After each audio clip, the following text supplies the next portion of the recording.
Bismillahirrahmanirrahim. Assalamualaikum warahmatullahi wabarakatuh. Teman-teman sekalian, dalam kesempatan kali ini saya akan membahas seperti yang tertulis di judul video. Apakah benar istiwanya Allah di atas arsy itu bisa ditafsirkan dengan duduk? Atau mungkin dikenal di bahasa kita juga bersemayam. Nah, ini memang adalah sesuatu yang sebenarnya bersumber dari pendapat para ulama terdahulu. Dan di sini akan kita nukilkan bahwa sebagian salaf dari kalangan tabi'in memang berpendapat dengan pendapat tersebut. Baik, kita mulai di sini tentunya teman-teman bisa lihat ya di website yang saya tampilkan di sini, Islam Soal wa Jawab atau islamkie.info. Nanti saya cantumkan link artikelnya di kolom deskripsi. Pertanyaan yang muncul di sini, hal sahha tafsirul istiwa 'alal arsy bil julus? Apakah benar istiwa ditafsirkan, istiwanya Allah di atas arsy itu ditafsirkan dengan duduk? Ada yang menukil bahwa ini perkataan Ibnu Taimiyah dalam kitabnya Al-Asma' was Sifat, bahwa beliau menafsirkan istiwa dengan duduk. Nah, apakah perkataan ini benar? Pertama, penisbatan perkataan tadi kepada Ibnu Taimiyah. Mungkin saya perbesar lagi ya, supaya teman-teman bisa melihat tulisannya dengan jelas. Nah, itu bukan perkataan Ibnu Taimiyah, tetapi Ibnu Taimiyah menukil dari Ibnu Hamid al-Baghdadi. Beliau imamnya para pengikut madhab Hambali di zamannya. Yang mana beliau mengomentari, hadis, ayat Al-Quran, wa ja'a rabbuka wal malaku saffan saffa, ya, sampai di akhir ayatnya, sampai sini asyraqatil ardu binuri rabbiha wa wudi'al kitab, ya, dan seterusnya.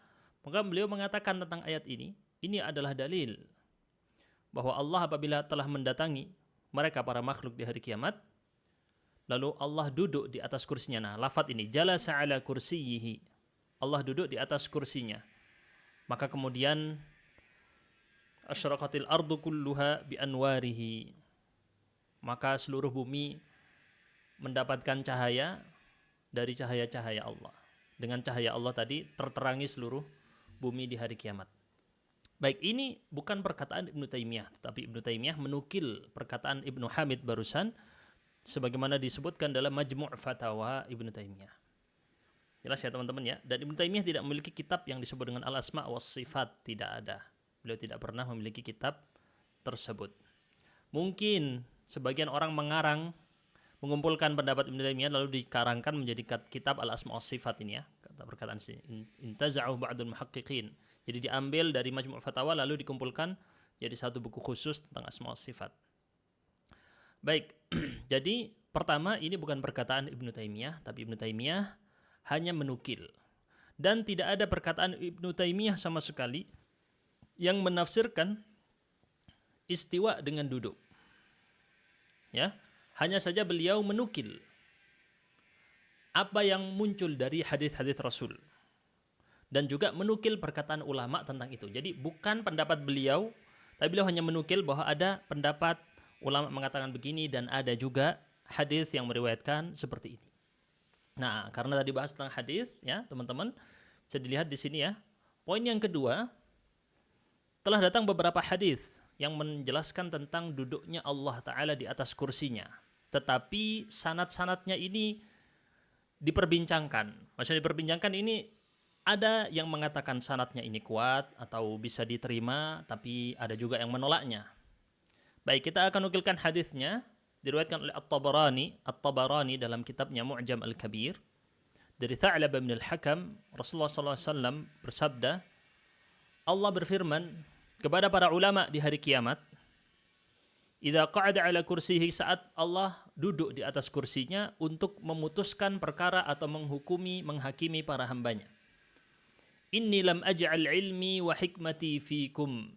Aku tidak meletakkan ilmuku dan hikmah kebijaksanaanku di dalam kalian, dalam para ulama kalian ini. Maksudnya yang dimaksud adalah para ulama.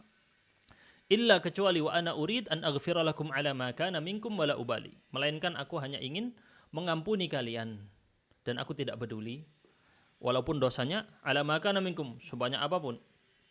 Nah, tapi yang difokuskan di sini adalah lafaz ini ya, idza qa'ada ala kursiyihi.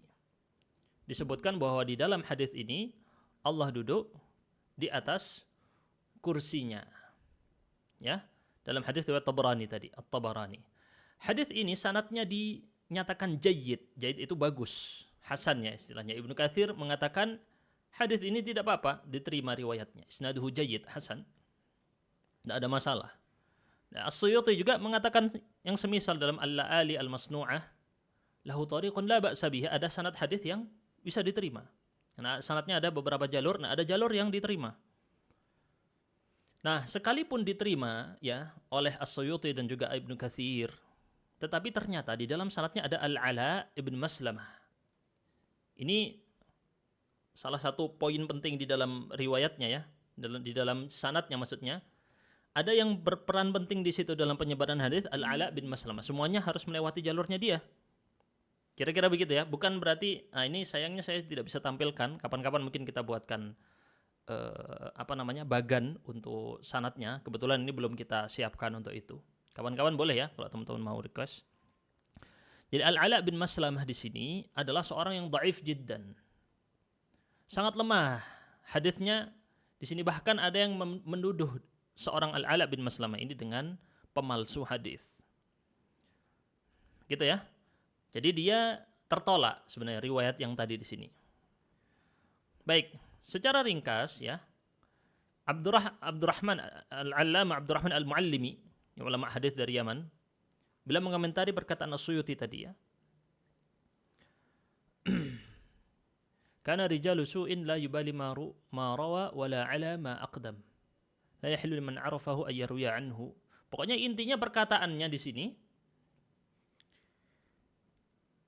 orang ini meriwayatkan hadis-hadis yang palsu.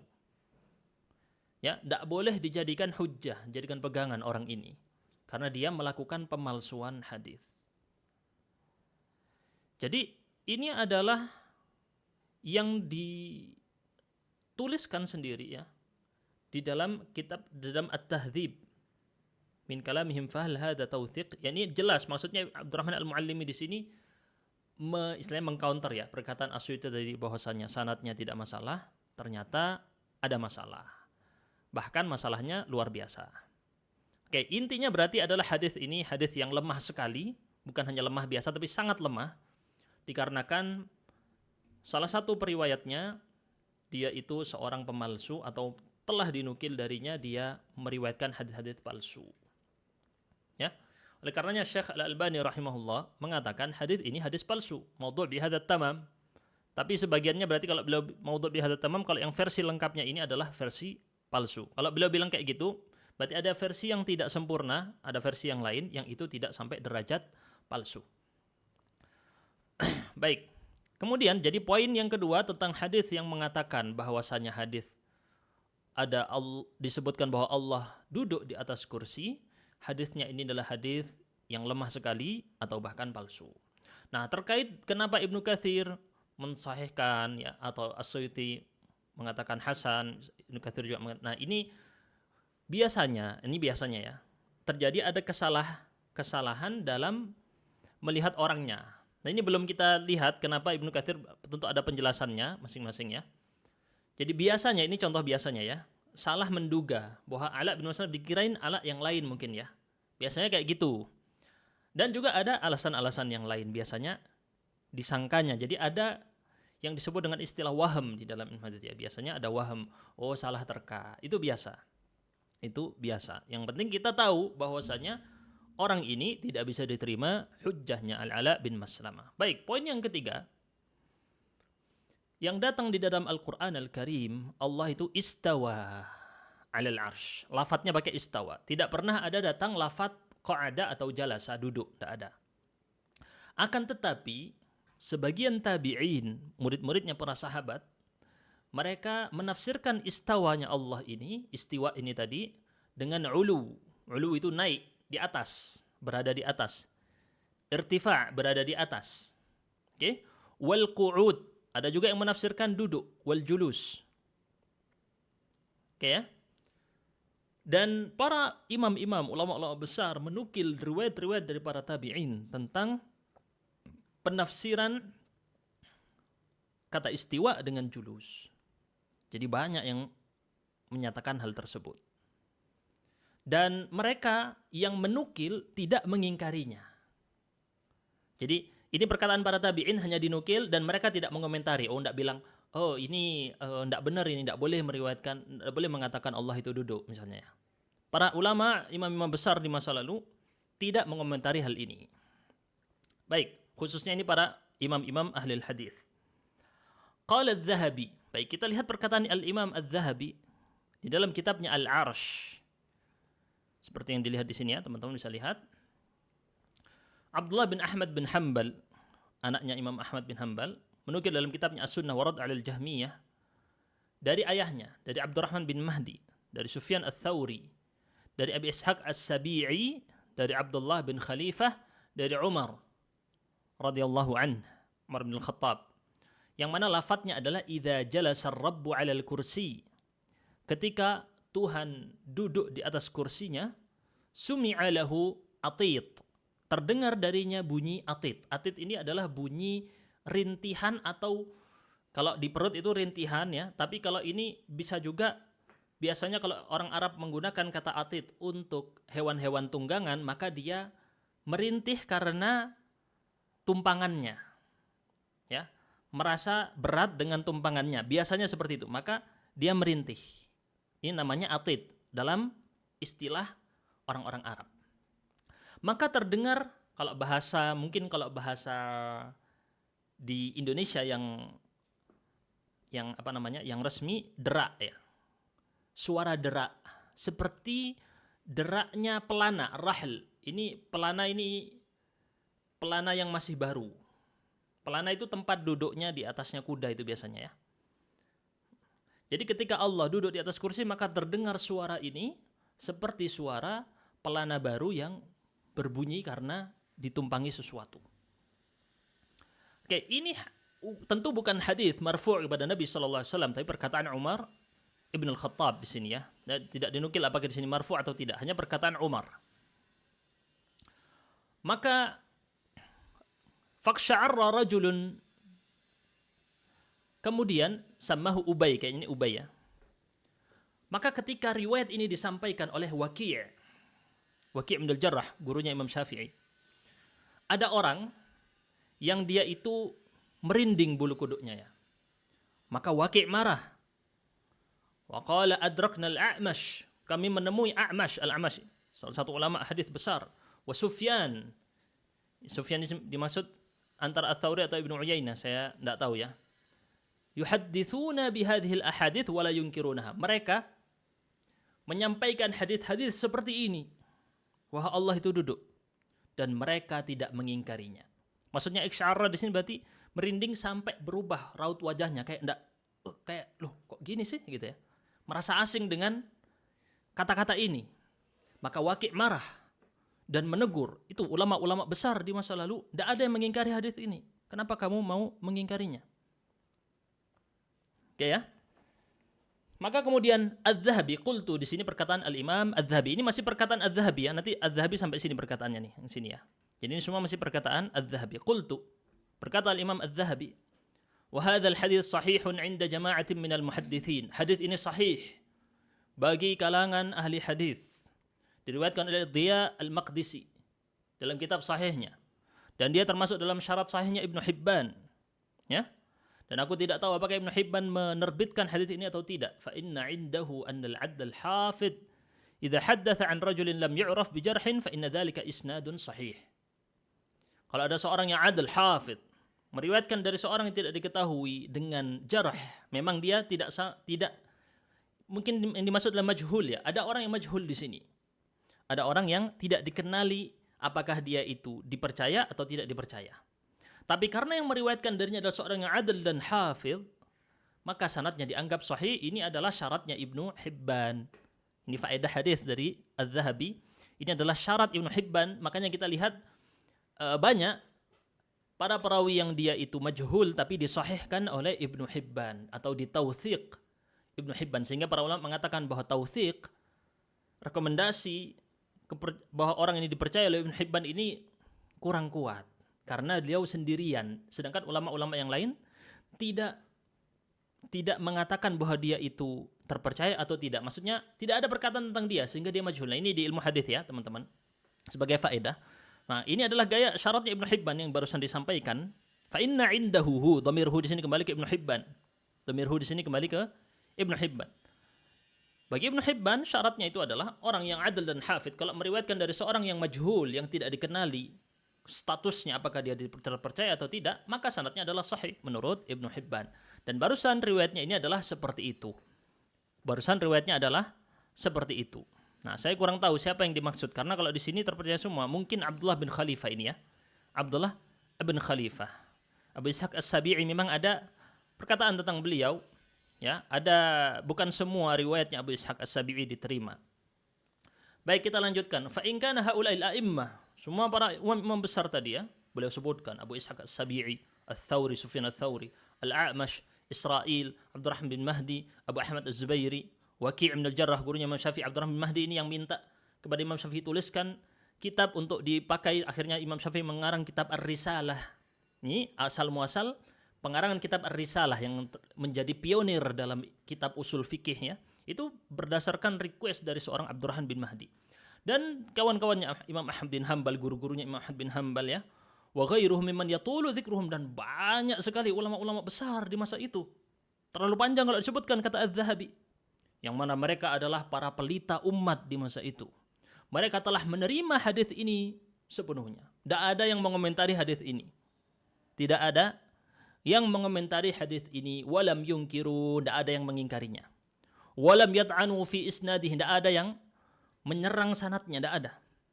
Mengomentari, oh ini Abdullah bin Khalifah ini majhul misalnya ya. Misalnya ada mengatakan begitu. Tidak. Faman nahnu hatta nunkiruhu wa natahadzlaq alaihim. Siapa kita mau mengingkarinya ini? Siapa mau mengingkari hadis ini menghadapi para imam-imam hadis besar ini? Bal nu'minu bihi, kita imani sebagaimana datang dia. Wa nakilu ilmahu ilallah, adapun pengetahuan tentang bagaimananya, bagaimana Allah duduk, diserahkan kembali kepada Allah. Wallahu a'lam.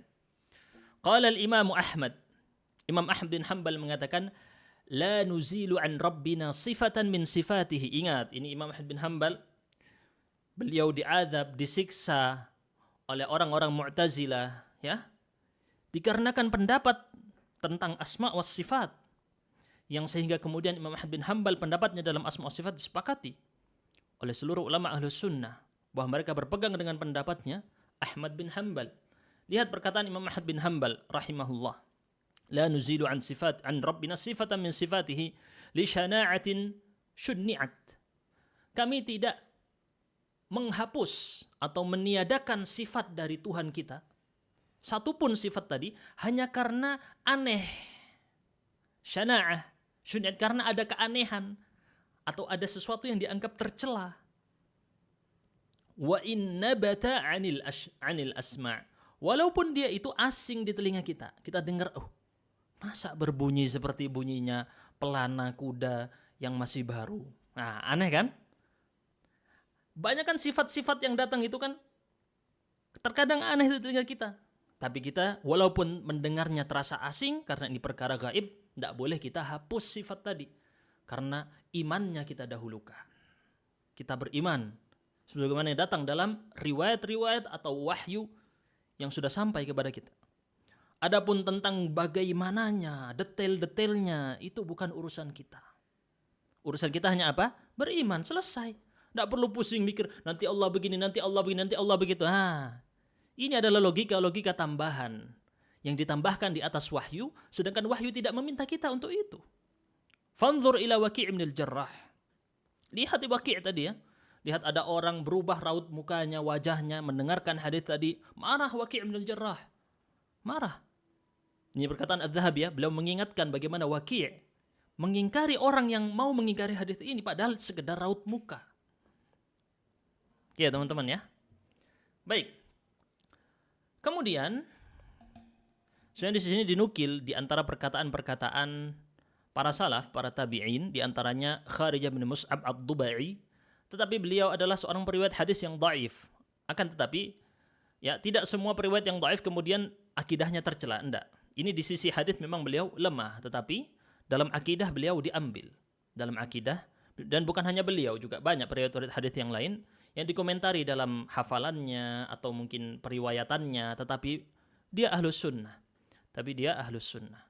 Kharija bin Mus'ab ad-Dubai, ini dari kalangan tabi'ut tabi'in, mengatakan Al-Jahmiyah kuffar.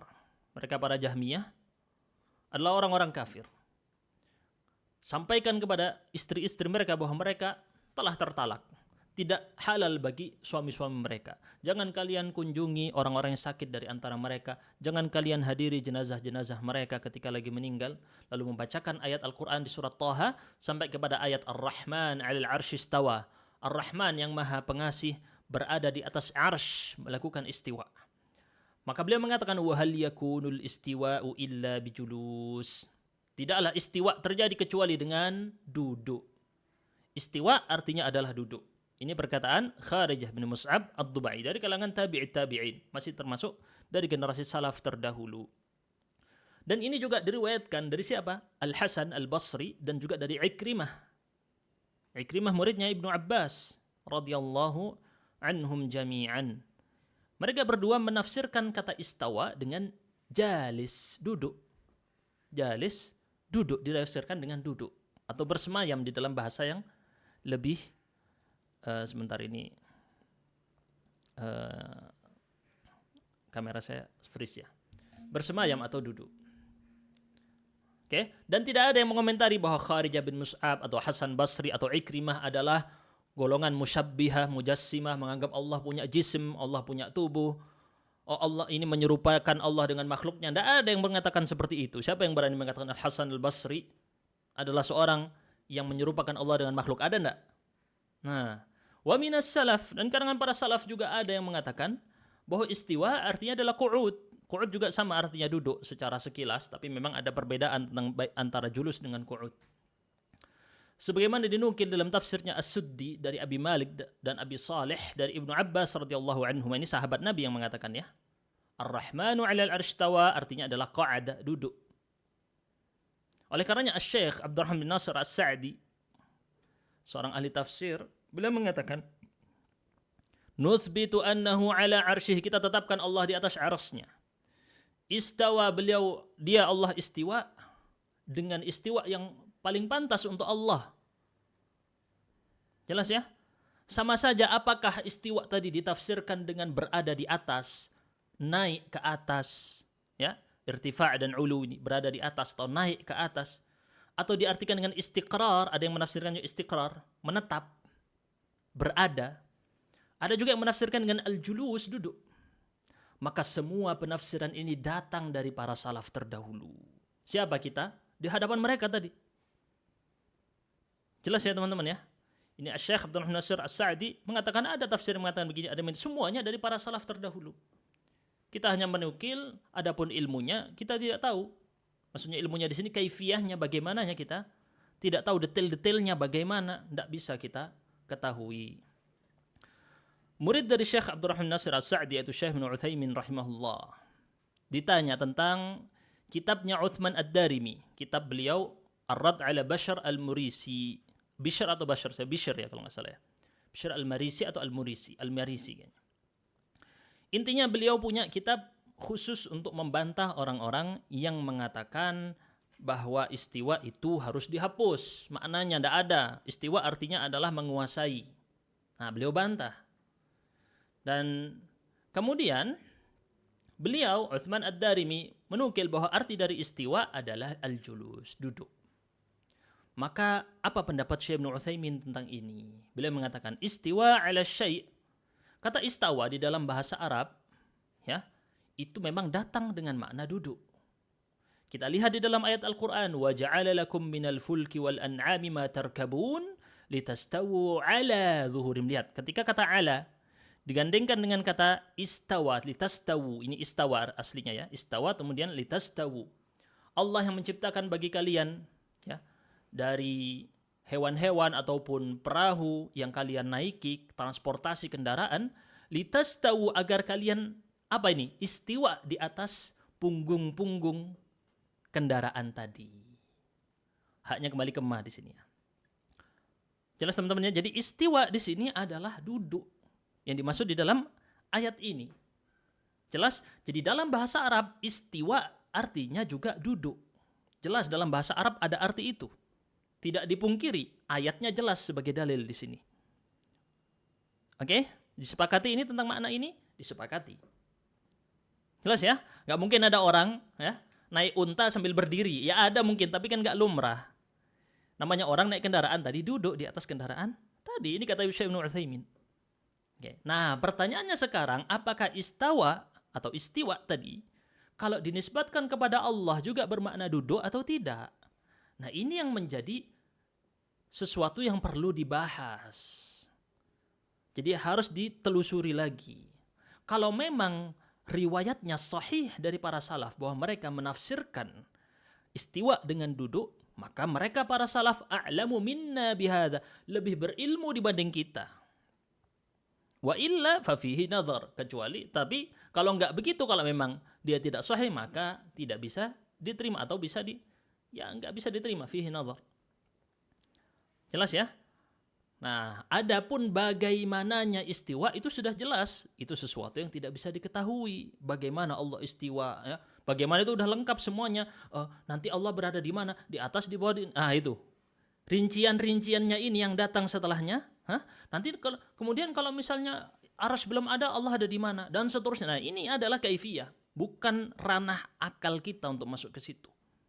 Wa min jumlatil jahli, termasuk kebodohan adalah, maksudnya termasuk kebodohan, maksudnya termasuk perkara yang tidak bisa kita ketahui. Kita tidak tahu Allah itu duduk atau tidak duduk, bukan urusan kita. Walakin naqul, tapi kita katakan istiwa, makna istiwa yang dia disepakati adalah al-ulu, berada di atas. Yang ini para salaf semua meriwayatkan tentang ini. Ya. Mengatakan bahwa istawa artinya adalah berada di atas. Tidak ada yang berselisih tentang ini dari kalangan para salaf terdahulu. Ala ya'lu, berada di atas. Jelas teman-teman ya? Maka kesimpulannya Ibnu Taimiyah hanya menukil perkataan Ibnu Hamid. Riwayat yang menjelaskan bahwa Allah duduk, riwayat hadis tadi adalah diperselisihkan kebenarannya. Oke? Adapun yang datang riwayatnya datang dari Umar bin Al-Khattab, datang dari Ibnu Abbas radhiyallahu anhuma, oke? Datang dari para tabi'in, di antaranya seperti Al-Hasan Al-Basri dan juga Ikrimah dan juga Kharijah bin Mus'ab, dan juga dinukil para ulama-ulama a'immah terdahulu. Di antaranya yang ada di abad ke-8, Ibnul Qayyim, Al-Zahabi, yang mereka semua menguatkan pendapat ini. Wallahu a'lam bis-shawab. Subhanakallahumma bihamdika asyhadu an la ilaha illa anta astaghfiruka wa atubu ilaik. Wassalamu alaikum warahmatullahi wabarakatuh.